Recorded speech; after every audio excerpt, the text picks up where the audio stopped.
হাত চিহ্ন। আমি বিশেষ করে মার্কসবাদী কমিউনিস্ট পার্টির বন্ধুদের বলবো, কোনো দিন তো আমরা হাত চিহ্ন ভোট দিইনি, এখন আমাদের বলছেন হাত চিহ্ন ভোট দিতে।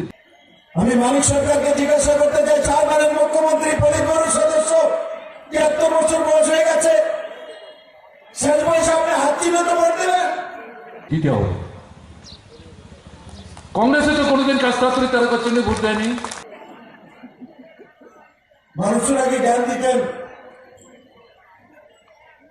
যে সমাজতন্ত্র করতে হবে, সমাজ পরিবর্তন করতে হবে।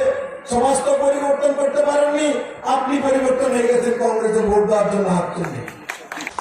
গত বিধানসভা নির্বাচনে এই কেন্দ্রে তো কিছু হলো, কংগ্রেসের বন্ধু আপনাদের ভোট দিয়েছে।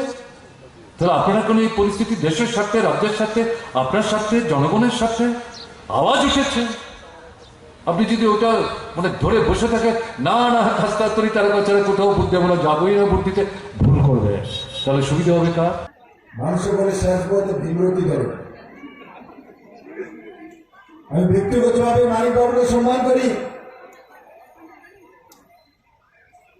কিন্তু আমি সেদিন দেখতে চাই, ত্রিপুরার মানুষও দেখতে যায়, সিপিএম এর 4 বারের মুখ্যমন্ত্রী, পরিবারের সদস্য, 73 বছর বয়সে হাত চিহ্নে ভোট দিব। আশিস সাহেব প্রশ্ন না, এটার সঙ্গে রাষ্ট্রীয় স্বার্থ, জাতীয় স্বার্থ, দেশের স্বার্থ, এই প্রশ্নগুলো ওতপ্রোতভাবে যুক্ত। এটা মাথায় ওনাটা আমি ভালো করে জানি,